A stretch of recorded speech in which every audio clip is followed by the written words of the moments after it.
नमस्कार दोस्तों, स्वागत है आप सभी का हमारे चैनल वर्कअप सेसी में। फ्रेंड्स, हाल फिलहाल में 1 या 2 दिन पहले ईपीएफओ के ऑफिशियल वेबसाइट पे ऑफिशियल चैनल से एक लाइव सेशन किया गया था और सेशन का जो सब्जेक्ट था वो सेंट्रलाइज्ड पेमेंट पेंशन सिस्टम के बारे में था। लेकिन उसमें मैंने बहुत सारे क्वेश्चंस पूछे थे, तो उसमें से कुछ क्वेश्चंस के रिप्लाई आए थे क्योंकि मैंने लाइव सेशन में ज्वाइन किया था। उस समय जो है सचिव ज्वाइन किए हुए थे, पीएफ के जो सचिव है पेंशन डिपार्टमेंट के, उन्होंने ज्वाइन किया था। उन्होंने हमारे क्वेश्चन का रिप्लाई भी किया है। तो आज हम इस वीडियो में मैं आपको बताने वाला हूँ सेंट्रलाइज पेंशन के बारे में पूरा डिटेल्स। साथ ही आपको मैं बताने वाला हूँ आधार बेस्ड पेमेंट सिस्टम के बारे में, जो कि आपको बहुत जल्द पेंशन में लागू होने वाला है। फिर मैं आपको बताने वाला हूँ पेंशन वृद्धि के बारे में क्या उन्होंने कहा, और नॉमिनी के बारे में उन्होंने क्या एक नया बात बताया है जो कि 2025 में लगने वाला है, और हायर पेंशन कब से लागू होगा 2025 में, इसके बारे में भी उनसे मैंने क्वेश्चन किया था तो उन्होंने रिप्लाई किया। साथ ही साथ उन्होंने पीएफ ट्रांसफर के बारे में और पर्सनल डिटेल्स करेक्शन के बारे में उन्होंने जो मुझे बताया, मैं आपको इसमें डिटेल्स बताने वाला हूँ। बिल्कुल आपको काम के वीडियो है, आप काम आने वाला वीडियो है। पूरा वीडियो देखिएगा। अगर कहीं समझ में नहीं आए, कुछ क्वेश्चन आपके मन में आए तो हमें क्वेश्चन कीजिएगा। तो मैं आपको बता दूं कि जो है ईपीएफओ ने जो है अभी ये सीपीपीएस सिस्टम चालू कर दिया है। पूरे देश में सीपीपीएस सिस्टम लागू किया है। आप सोच रहे होंगे कि ये सीपीपीएस सिस्टम है क्या। सीपीपीएस सिस्टम जो है सेंट्रलाइज्ड पेमेंट पेंशन सिस्टम है, जिसमें एक पूरे देश में एक साथ में जितने भी ईपीएफओ के मेंबर्स और पेंशनर्स हैं उनको एक साथ में पूरे देश में कहीं से भी किसी भी बैंक में पेंशन लेने की व्यवस्था अब कर दी गई है।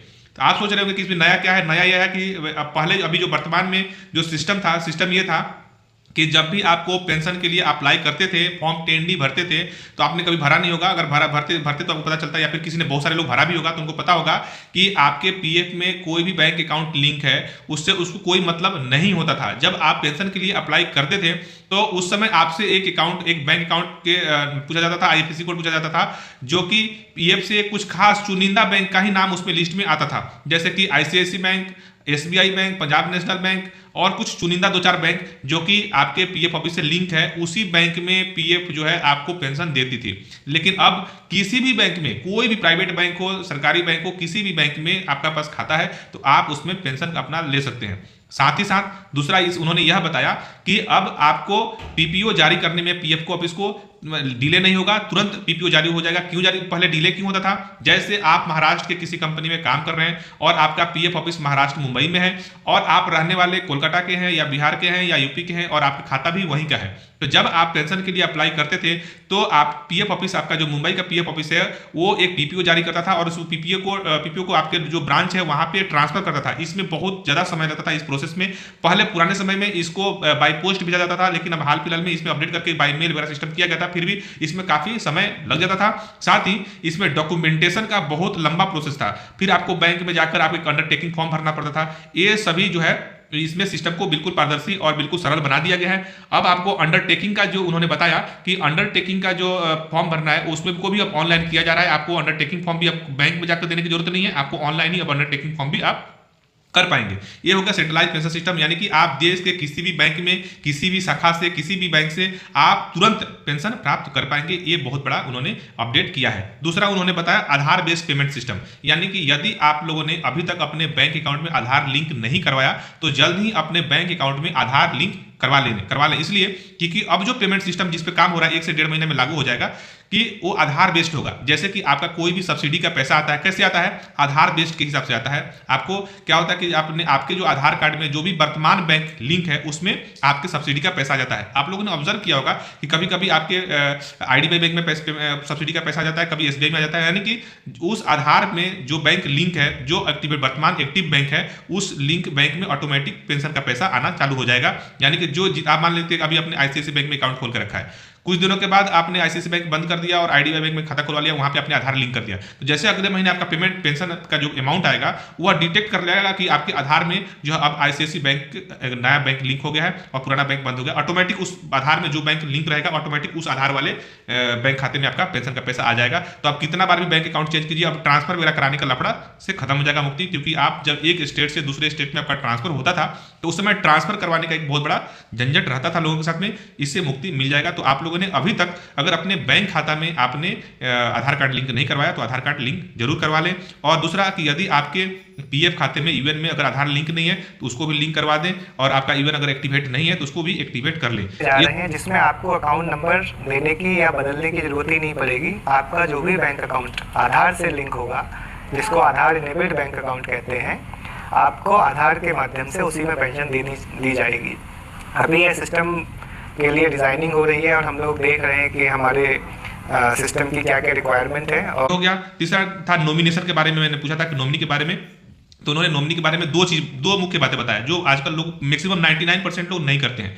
आपको अगर मैं कहूं कि आप अपने ईपीएस में नॉमिनी ऐड करवा लें तो आप क्या करते हैं, नॉमिनी के टाइम में जाते हैं, वहां पे आपको दो ऑप्शन पूछता है, एक फैमिली और फैमिली में हैव यू फैमिली, तो वहां पे पूछता है फैमिली है तो आप यस या नो सिलेक्ट करते हैं। अगर किसी ने कोई शादीशुदा आदमी है तो वह सिलेक्ट करता है यस, और जो अनमैरिड है वह सिलेक्ट करता है नो। जो शादीशुदा है वो क्या करते हैं मैं आपको बता देता हूँ, यस सिलेक्ट करते हैं और वाइफ का आधार कार्ड, उसका नाम, उसका एड्रेस वगैरह, बैंक अकाउंट वगैरह डाल के अपना ई नॉमिनेशन कर लेते हैं।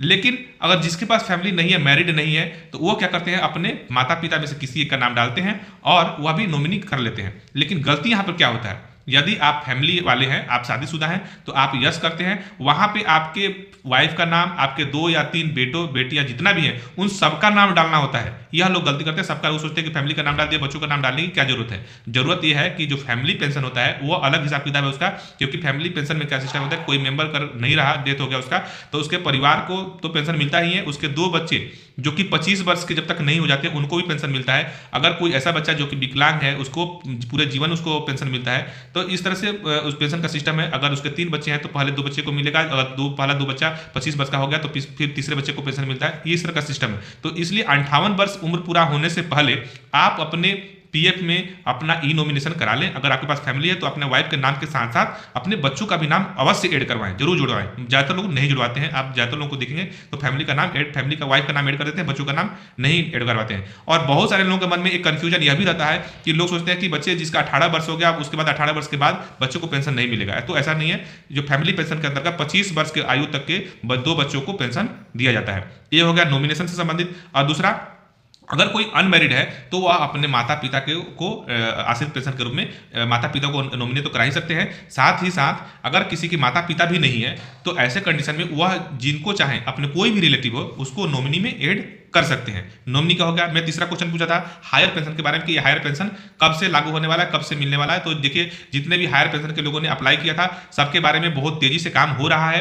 सचिव जी ने बताया कि बहुत तेजी से काम हो रहा है और मुख्यालय से जितने भी फील्ड ऑफिस हैं पीएफ के, सभी फील्ड ऑफिस को चेतावनी भी किया है, इंस्ट्रक्शन भी किया है कि इस काम को जल्द से जल्द पूरा किया जाए। जो भी टाइम ड्यूरेशन दिया गया था उस टाइम ड्यूरेशन के अंदर में इस काम को पूरा कर लेना है और जल्द बहुत जल्द जिन्होंने हायर पेंशन के लिए अप्लाई किया था उनको पेंशन उसके हिसाब से उनको मिलना चालू हो जाएगा।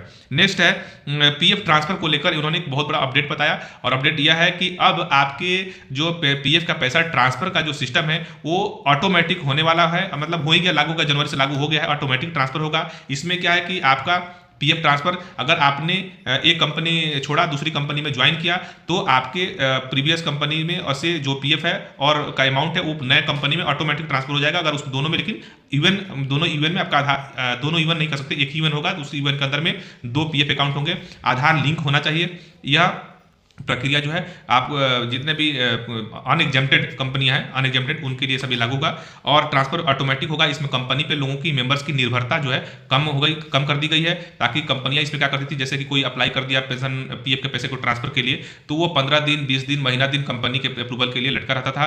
बाद में उसके बाद कंपनियां करती भी थी, नहीं भी करती थी, बहुत परेशानियां होती थी लोगों को। तो इसको दूर करने के लिए, इस परेशानी को दूर करने के लिए जो है ईपीएफ ऑफिस ने इस सिस्टम को बिल्कुल सरल कर दिया है। और नेक्स्ट है आपका पर्सनल डिटेल्स करेक्शन से संबंध में। पर्सनल डिटेल करेक्शन का मतलब ये हो गया कि यदि आप आपके नाम में, आपके फादर्स नेम में, आपका मैरिटल स्टेटस में कुछ करेक्शन करवाना है तो वर्तमान में रूल यह था कि आपको ऑनलाइन ज्वाइंट डिक्लेरेशन फॉर्म भरिए या ऑफलाइन ज्वाइंट डिक्लेरेशन फॉर्म भरिए और भरने के बाद उसको अपने कंपनी में अप्रूवल के लिए भेजना होता था। कंपनी यानी कि एम्प्लॉयर उसको अप्रूवल करती थी, फिर उसको बाद में आपका अप्रूवल हो जाता था एडिशन के लिए। लेकिन अब इसमें थोड़ा सरलता लाया गया है। यदि आपको फादर्स नेम में कुछ करेक्शन करना है तो आप खुद से ऑनलाइन अप्लाई कर देंगे और अप्लाई करने के बाद जैसे ही आप अप्लाई करेंगे, करेक्शन करने के बाद आप प्रोसीड वाले ऑप्शन पे क्लिक करेंगे तो आपके आधार लिंक मोबाइल पे एक ओटीपी आएगा। आपको ओटीपी दर्ज करना है। ओटीपी दर्ज करने के बाद यह सेल्फ ऑटोमेटिक आपके आधार से डाटा मैच हो जाएगा और मैच होने के बाद आपका जो है यह अप्रूवल हो जाएगा, यानी कि तुरंत आपका करेक्शन हो जाएगा। अब इसमें आपको एम्प्लॉयर के लिए जो है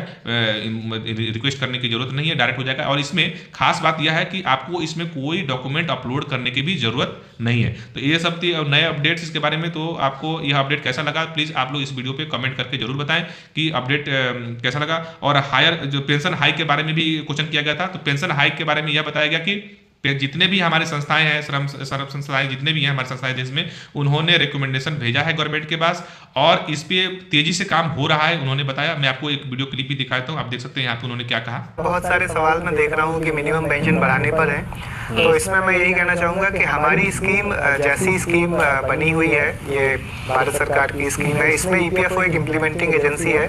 हर साल मतलब हमारे पास इस तरह के काफ़ी रेफरेंस आते हैं और अभी रिसेंटली जो standing committee on labour, textile and skill development है, उसने भी अपनी रिपोर्ट में यह रिकमेंडेशन दी है कि पेंशन को बढ़ाया जाए। और जहाँ तक मेरा मानना है, इस पर गंभीरता से विचार हो रहा है, किंतु अभी जो स्कीम जैसी बनी हुई है, हम लोग जो पेंशन देंगे वो उसके हिसाब से जो फार्मूला सेट है उसी से बनती है। ऐसा EPFO का इसमें कोई डिस्क्रिशन नहीं है।